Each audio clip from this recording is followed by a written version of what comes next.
பேரலை நேயர்களுக்கு வணக்கம். இன்றைய நேர்காணலில் மூத்த பத்திரிகையாளர், அரசியல் திறனாய்வாளர் திரு தராசு ஷாம் அவர்கள் இணைந்திருக்கிறார். அவரோட பேசலாம். வணக்கம் சார்.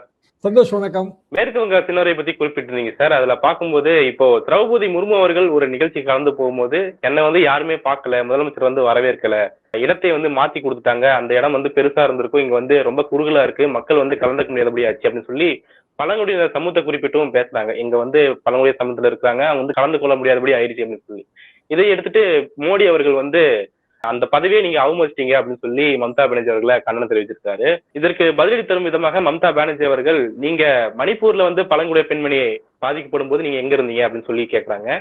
ஒவ்வொரு வாட்டியும் நீங்க வரும்போது நான் எங்களால் கவனிச்சுட்டு இருக்க முடியாது, நான் எஸ்ஏஆர் ப்ராசஸ்ல தீவிரமா இருக்கேன், பல பிரச்சனைகள் போயிட்டு இருக்கு, நான் அதை தான் கவனிக்க முடியும் அப்படிங்கிற விஷயத்தெல்லாம் சொல்லியிருக்காங்க. இது எப்படி சார் புரிஞ்சுக்கலாம், எப்படி பாக்குறீங்க? இதோட சேர்த்து இந்த பிரச்சனையில நீங்க முன்னாடியே சொன்னீங்க 356 பத்தி குறிப்பிட்டிருந்தீங்க, குடியரசுத் தலைவர் ஆட்சி இதன் மூலமாகவும் கிரியேட் பண்ணப்படும் அப்படின்னு சொல்லப்படுது. எப்படி புரிஞ்சுக்கலாம்? பிரசிடென்ட் வரும்போது புரோட்டோகால் இருக்குங்க. எல்லா கான்ஸ்டிடியூஷன் அத்தாரிட்டிக்கும் ஒரு புரோட்டோகால் உண்டு, யாரு வரவேற்கணும் அப்படின்னு. மினிஸ்டர் இன் வெயிட்டிங்னு ஒன்றை கிரியேட் பண்ணி சீஃப் மினிஸ்டர் போகணும்னு அவசியம் இல்லைங்க. அந்த மினிஸ்டர் இன் வெயிட்டிங் வரவேற்கலாம், சீஃப் செக்ரட்டரி, டிஜிபி இவங்க போனா போதும். இதுல அடிப்படை பிரச்சனையை நம்ம பார்க்க வேண்டியது சந்தால் இன மக்களின் பிரச்சனைங்க. நம்ம கண்ட்ரி ட்ரைபல் கம்யூனிட்டி நிறைய இருக்கிற ஒரு நாடு, பெரிய நாடு. நிறைய ட்ரைபல் கம்யூனிட்டி, நீங்க நீலகிரி மாவட்டம் எடுத்தீங்கன்னா அந்த ட்ரைபல் கம்யூனிட்டி கம்மி, நமக்கு ரொம்ப ரொம்ப கம்மி தமிழ்நாட்டில். ஆனா வட இந்தியாவில் ஜாஸ்தி. இதுல ஒரு பெரிய மேஜர் செக்டார் சந்தால். சந்தால் மக்களோட கோரிக்கையே என்ன அப்படின்னா, நாங்க இந்துக்களே இல்லைங்க, நாங்க சர்னா அப்படிங்கிற மதத்தை நாங்க பின்பற்றுறோம். சர்னா என்னன்னா இயற்கை வழிபாடு, ஜல் ஜமீன் ஜங்கிள், அதாவது நீர், பூமி, காடு, இதுதாங்க எங்க தெய்வம். நீங்க அவங்களோட இதெல்லாம் படிச்சு பாத்தீங்கன்னா கிட்டத்தட்ட நம்ம இது மாதிரி தான் இருக்கும். நம்மளோட பூர்வீகமான வழிபாடுகள்ல பாத்தீங்கன்னா குலதெய்வ வழிபாடு ரொம்ப பெருசா இருக்கும். அவங்களும் அதுதான் சொல்றாங்க, குலதெய்வ வழிபாடு. நாங்க இந்து கடவுள்களை எல்லாம் வணங்குறதே கிடையாது, ஆனா நீங்க ஒட்டு மொத்தமா இந்து எண்ணிக்கையை பெருக்கி காட்டுறதுக்கு எங்களையும் இந்து பட்டியல சேர்க்கிறீங்க. சென்சஸ்ல வரவிருக்கிற சென்சஸ்ல ஒவ்வொரு மதத்துக்கும் ஒரு கோடு கொடுக்குறாங்க, 01, 02ன்னு. அதே மாதிரி நீங்க சர்னாவுக்கு தனி கோடு கொடுங்க. எல்லா ட்ரைபலும் சர்னா கோடுல அவங்க அந்த கோடை தான் டிக் பண்ணுவாங்க, சர்னாங்கிற எங்க மதம் தான். இது அவங்க கோரிக்கை. இந்த கோரிக்கை தான் அவங்க வலியுறுத்திக்கிட்டே இருக்காங்க. இவங்களை ஆஃப் பண்ண வேண்டிய கடமை வரும்போது ஒரிசால சந்தால் இன மக்கள் அந்த ட்ரைபல் பிரிவை சேர்ந்த ஜனாதிபதி முர்மு அவங்களும் ஆக்கியாச்சு. வெஸ்ட் பெங்கால்ல தேர்தல் வரும்போது சந்தால் இன மக்களின் ஒரு பெரிய மாநாடு டார்ஜிலிங்ல ஏற்பாடு பண்றாங்க. டார்ஜிலிங்ல ஏற்பாடு பண்ணும்போது மம்தா பானர்ஜிக்கு பொலிட்டிக்கலா அது அவங்களுக்கு இடிக்குது. அவங்க ரொம்ப சிம்பிளா என்ன பண்ணாங்கன்னா, எப்படி டீல் பண்ணாங்கன்னா, இந்த இடத்துல மாநாடு நடத்தி ஒன்றும் பிரயோஜனம் இல்லை, சேஃப்டி இஷ்யூ இருக்கு, அது இதுன்னு சொல்லி வேற இடத்துக்கு மாநாடை மாத்திட்டாங்க. ஃபார் எக்ஸாம்பிள், சிம்பிளா சொல்றேன், நீலகிரியில தோடர்கள் மாநாடு, அதே தோடர்கள் மாநாடை கன்னியாகுமரியில் நடத்தினா என்ன ஆகும்? அது ஒர்க் அவுட் ஆகாது. அப்படியே அவங்க மாத்தி விட்டாங்க. ஆனா அவங்க இதெல்லாம் இன்ஃபார்ம் பண்ணிட்டாங்க. என்னன்னா, அங்க ஒரு டிவிஷன் மேஜிஸ்ட்ரேட், ஒரு டிஎம் இருக்காரு, டிஸ்ட்ரிக்ட் மேஜிஸ்ட்ரேட், கலெக்டர் அந்தஸ்து தான் இருக்கும். அவர் இங்க ஒன்றும் சரியான ஏற்பாடுகள் இல்லைங்க, இங்க வர்றதுல செக்யூரிட்டி இஷ்யூஸ் இருக்கு அப்படின்னு ஒரு 2-3 நாளைக்கு முன்னாடியே கடிதம் எழுதிட்டார், நீங்க இடத்த மாத்துங்கன்ட்டார். இவங்க என்ன பண்ணாங்கன்னா, அந்த கடிதத்தை காட்டி இடத்த மாத்தி விட்டாங்க. பிரசிடென்ட்டுக்கு இந்த நுணுக்கம் தெரியுமான்னு சந்தேகம் தான். அவங்க அது டார்ஜிலிங் நடக்க வேண்டிய மாநாடு வேற இடத்துல நடக்குப்பா, பேக்டோக்ரால நடக்கு, ஏர்போர்ட் பக்கத்துல ஏர்போர்ட் இருக்கிற ஊர்ல நடக்குங்க. டார்ஜிலிங்க்கு நீங்க டார்ஜிலிங் போகணும்னு நினைச்சீங்கன்னா பேக்டோக்ரா ஏர்போர்ட்டுக்கு அங்க அது வரைக்கும் ஃபிளைட்ல அதுக்கு பிறகு நீங்க மலை ரயில் அந்த மாதிரியான ஃபெசிலிட்டி, காரு அப்படி போகலாம். ஸோ ஒரு 70-80 கிலோமீட்டர் தள்ளி நடக்குது. இப்போ நீலகிரியில் நடத்த வேண்டியதை நம்ம ஈரோட்டில் நடத்தினா எப்படி இருக்குமோ, கோயம்புத்தூரில் நடத்தினா எப்படி இருக்குமோ அப்படி. So president upset. அவங்க சொல்லும்போது மோடி அதை பொலிட்டிக்கலாக யூஸ் பண்ணி பிரசிடென்ட் அவமதிச்சிட்டாங்க மம்தா பானர்ஜின்னு அவர் சொல்றாரு. பிரசிடென்ட் நிற்கும் போது பிரைம் மினிஸ்டர் உட்கார்ந்து இருக்கிற படம் ஒன்று கொஞ்ச நாளைக்கு ஒரு சில பல மாதங்களுக்கு முன்னாடி வைரல் ஆச்சுங்க. அது அத்வானியோட நிகழ்ச்சி, பாரத ரத்னா விருது. அதை மம்தா பானர்ஜி காட்டி, நாங்க பிரசிடென்ட்டுக்கு எப்பவும் மரியாதை கொடுக்குறோம், நீங்க தான் மரியாதை கொடுக்குறேன்னா அவங்க திருப்பி அடிக்கிறாங்க. அப்ப இது எல்லாமே மோடியோட குற்றச்சாட்டும் பொலிட்டிக்கல் தான், மம்தா பானர்ஜியோட பதில் வரையும் பொலிட்டிக்கல் தான். ஆனா உண்மையிலே அங்க நடக்கிறது என்ன அப்படின்னா, இன்னைக்கு நாளைக்கு நடக்கிற சிஇசி மீட்டிங்கும் சப்ளிமெண்டரி லிஸ்ட் போட வேண்டிய கட்டாயமும் 60 லட்சம் பேருக்கு சப்ளிமெண்டரி லிஸ்ட்டுங்க. அது இண்டிவிஜுவல் அப்பீல். இப்ப இதே எஸ்ஐஆர் ப்ராசஸ் இங்க தமிழ்நாட்டில் நடந்தது, சக்சஸ்ஃபுல்லா நடத்திட்டாங்க. ஒரு பக்கம் எஸ்ஐஆருக்கு எதிராக சட்ட போராட்டம், இன்னொரு பக்கம் கரெக்டா எஸ்ஐஆருக்கு என்னென்ன வேலை பார்க்கணுமோ அதை பூரா திமுக பார்த்துருச்சு. ஒரு ஃபார்முக்கு 40 ரூபா பட்ஜெட்டுங்க திமுக பட்ஜெட். ஒரு ஃபார்ம் ஃபில்அப் பண்ண 10 ரூபா, டூப்ளிகேட் ஃபில்அப் பண்ண 10 ரூபா, 20 ரூபா, கூடுதல் செலவு 20 ரூபா, 40 ரூபா.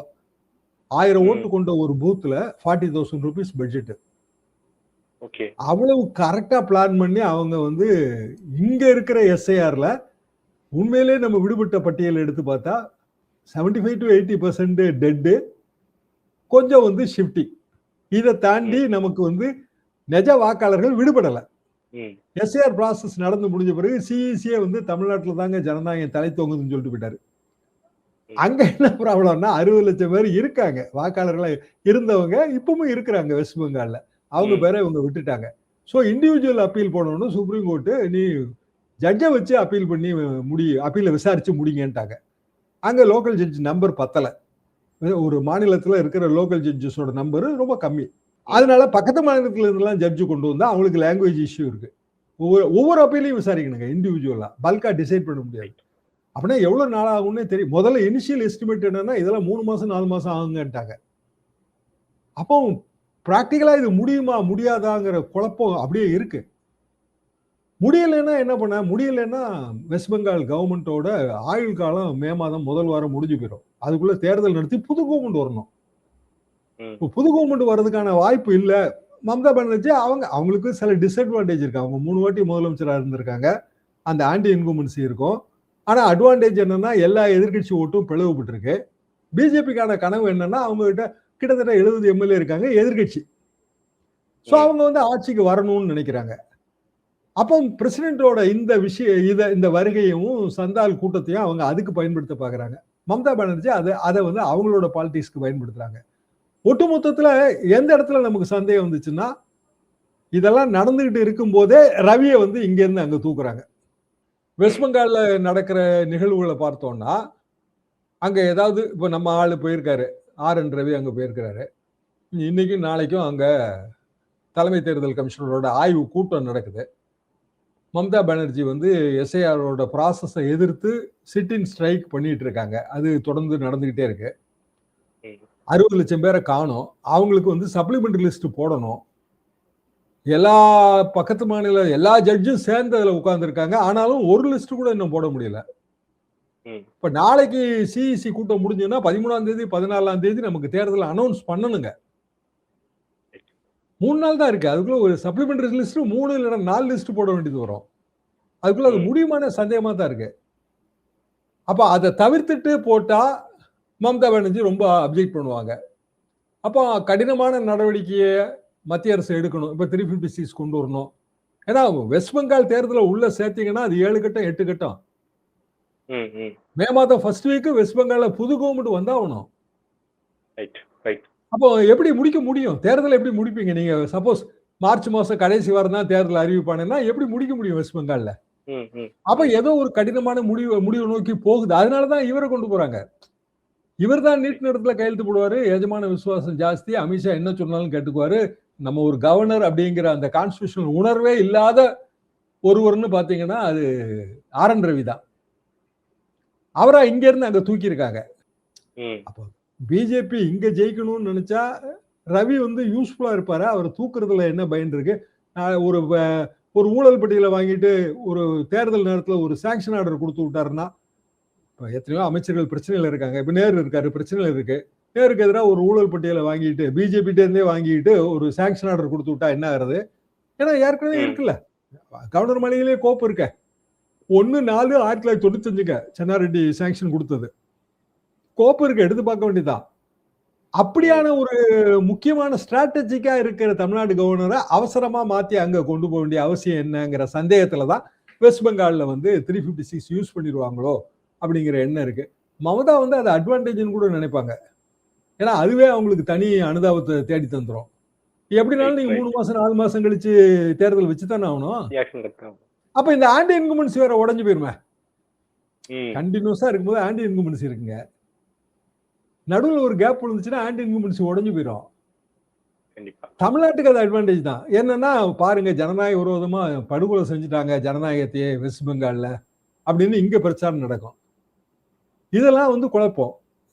இந்த குழப்பத்தை ஈடுகட்ட பிஜேபி அதிமுக கூட்டணியை வலுப்படுத்தலாம் அப்படின்னு விஜயை கொண்டு வரணும்னு முயற்சி. இதுவரைக்கும் நான் பார்த்த தேர்தல்லையேங்க இவ்வளவு பரபரப்பாகவும் நிமிடத்துக்கு நிமிடம் காட்சி மாறுற தேர்தலையும் பார்த்ததே இல்லை. Mother of all elections. Right sir. Okay sir. இந்த எலெக்ஷன் தான் இந்தியாவுடைய பார்வை எப்படி மாத்த போகுதுன்னு தெரியல. பார்ப்போம் சார். பொறுத்து வந்து பார்ப்போம். நிறைய விஷயங்களை பகிர்ந்தீங்க சார். மிக்க நன்றி சார்.